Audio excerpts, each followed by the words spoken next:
October 1972. A rugby team from Uruguay boards a small plane to Chile. 45 people, players, coaches, family, and friends. A routine trip. None of them knew this would become one of the most extreme survival stories in human history. Only 16 would make it home alive. Bad weather forced them to stop overnight in Mendoza, Argentina. The next morning, pilots decided to push through the Andes. The pilots believed they had already cleared the mountains. They began descending, but they were wrong. The peaks were still ahead of them, hidden in the clouds. The right wing clipped a mountain peak at 13,000 feet. It sheared off instantly. Then the left wing. The plane was now a falling metal tube. The tail ripped away. Several passengers were sucked out into the freezing air. The fuselage tumbled down the mountainside and slammed into a snowbank.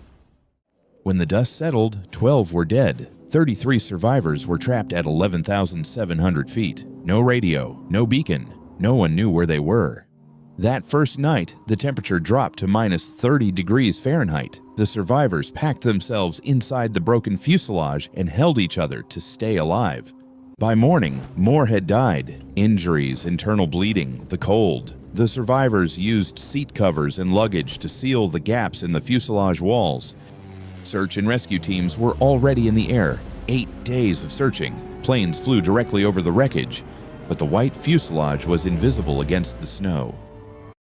On day 8, authorities officially called off the search. The announcement was broadcast on the radio. No one could have survived. The families were told to prepare for the worst. Inside the fuselage, one of the survivors picked up a transistor radio. He found the broadcast. They listened and then understood. No one was coming for them. Their food supply was gone in days. A few chocolate bars, crackers, jam, split between 33 people. They rationed it to the size of a fingernail per person per day. They tried to find food. They searched every bag, every pocket, every corner of the wreckage. At 11,700 feet, there is nothing. No animals, no plants, just ice and rock.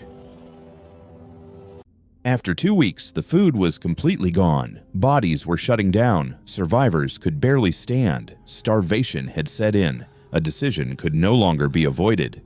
They were devout Catholics. What they were about to consider went against everything they believed. They debated it for days, torn between faith, survival, and loyalty to their dead friends. The bodies of those who died were preserved by the freezing cold. A small group made the decision. They would eat human flesh to survive. They reasoned their friends would have wanted them to live.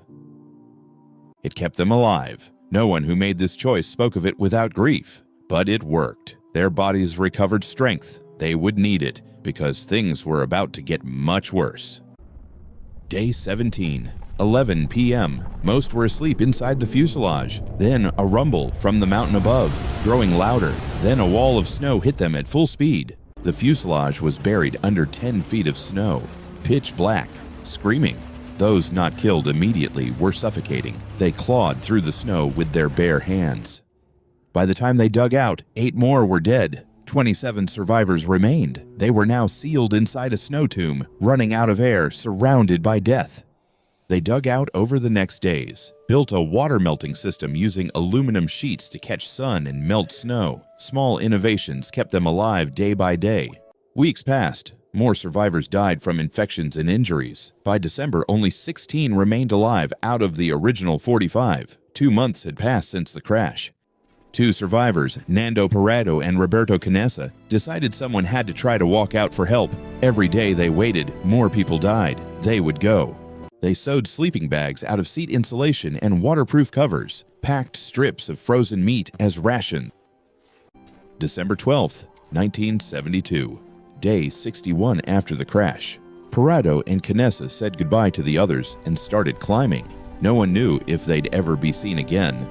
The climb was brutal. Knee-deep powder snow. Altitude made every breath burn. They slept in the makeshift sleeping bag on the open mountainside in minus 20-degree cold.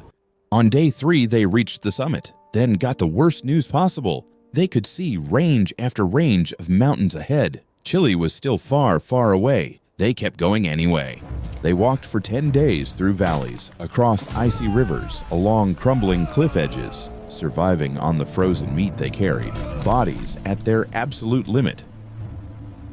On the 10th day, Parrado spotted something across a wide river, a man on horseback. He screamed until his voice gave out. The man couldn't hear him over the roaring water. The horseman saw them but couldn't hear. He tied a note in pencil to a rock and threw it across the river. Parrado wrote what happened. The man read it and rode for help. Rescue teams were scrambled immediately, but reaching the crash site was nearly impossible. Steep terrain, altitude, unpredictable weather. It would take 2 more days. December 22, 1972. A helicopter spotted the crash site. The 14 survivors still at the wreckage heard the rotors. After 72 days, someone was finally coming. All 14 survivors were airlifted out over 2 days. Parrado and Canessa had already been rescued from the valley. 16 people made it out alive. 72 days after the crash, 16 survivors. An avalanche. 72 days. An impossible choice. And a 10-day walk through the Andes. The story of Flight 571 is the ultimate test of what humans will do to stay alive.